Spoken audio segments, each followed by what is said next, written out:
What is good, YouTube? Today is January 27th. It's 10:30 Central Time, 11:30 New York. Um, we took one trade today. It was a loss. Probably my worst trading month in a very long time. I've lost like 70 accounts this month so far. Just gonna quickly get into the trade and get off. Not trying to spend too much time on it today, but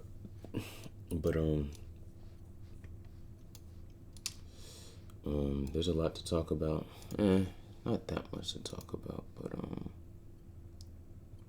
let me just start it from here. And so obviously we marked out our draws. We have London low, London high. We have this New York AM from days ago. I can't really remember. I'm not trying to look at it. We have this New York AM that got tagged in pre-market. We have Asia lows. We have New York PM lows as well that could potentially be getting ran through. We have some more draws to the downside, New York AM, London, Asia. But those are just where my draws are for today. We have some relative equal highs from quite a bit ago. From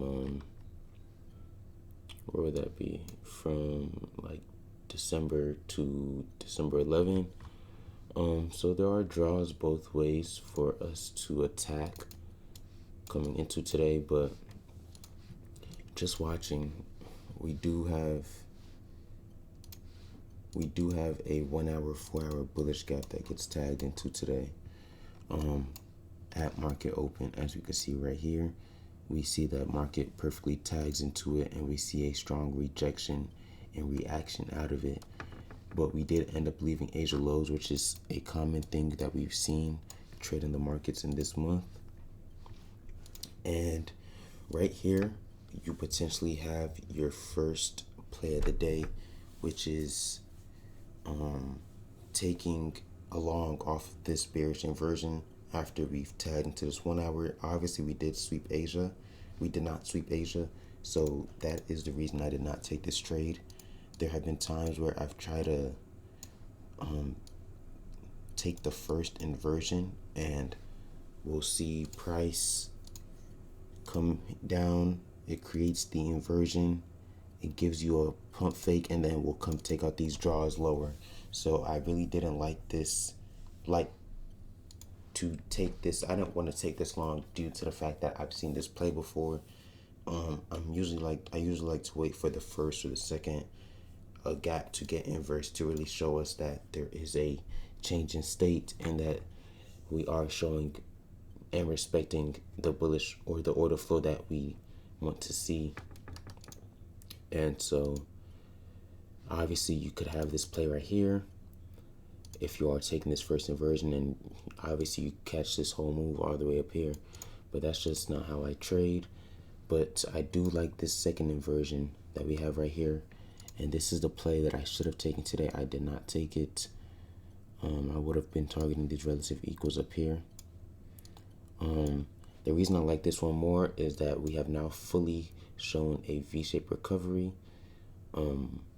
Obviously, off this V-shaped recovery, it's telling us that we no longer need to come down and sweep Asia low. We've inversed this first inversion, this first bearish gap. We've inversed the second, and we're leaving big bullish gaps on the way down. So this is the play I should have taken. I would have my stop here, potentially here, which is pretty large, 50 points. I would have probably just risked 25 points. And this is the play I should have taken, and I would have caught all of this. Potentially would have had my SL below here where I'm trailing it as price moves on upward. I did not take that play. And from there, it gets a little muddy and a little cloudy. Right here, we had where is it? So right here, I was looking to take longs again, but there was another reason I did not take it. So what happened here, we have this bearish woman in gap, and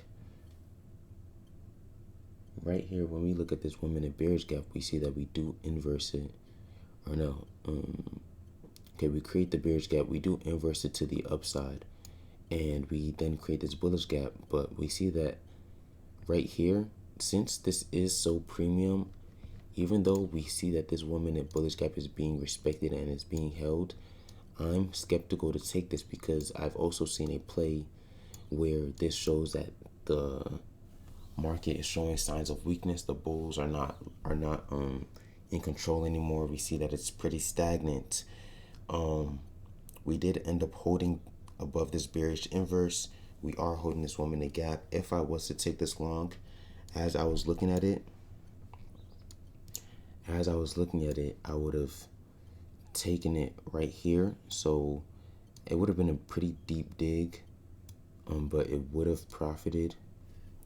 But once again, this was looking like signs of weakness to the downside and potentially a reversal to take out all these draws down that we once had.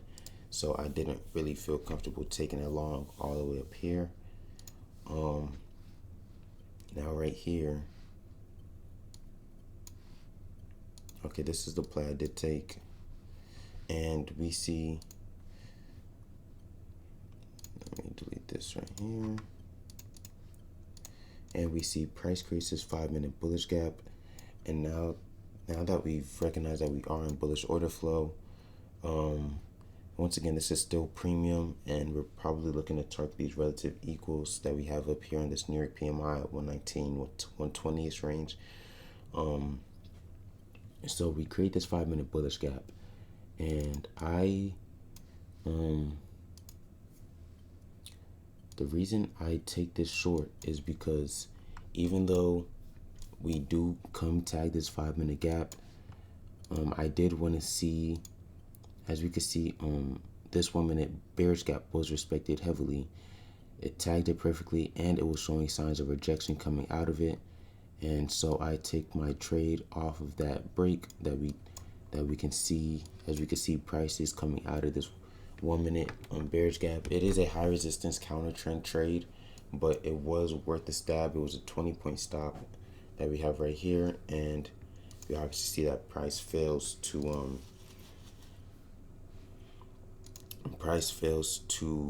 show displacement to the downside. We didn't have any SMTs or anything. I did like this play. I don't usually trade regular FVGs anymore. I'm usually taking inversions. Just disappointed that I didn't really take this first play right here. This should have been the play that I took today. I did not. I'm down 1650 on the day. Not too mad. If we look at price now, what price is doing, there's not really any trading opportunities for real. Now that the move is basically done, I could really take all of this off the charts. But yeah, I really like this play right here. I should have taken it. So that's on me. The reason I didn't take it though was because of this candle right here. If we could see this candle at 851, we see that we had a good reaction coming out of it, showing bullish interest, but then we ended up pulling back and we closed right above the gap. So I was a little skeptical, but I should have just pulled the trigger and it would have banged. So that's my recap for that. I hope y'all boys caught a dub, boys and girls. I hope y'all caught a dub. But that's really it for today. Once again, tagged into the 1 hour bullish gap, V-shaped recovery out of it, and a 1 minute inversion to the upside. It's pretty textbook. I should have taken it. That's on me. I will be better though. Thank you, God.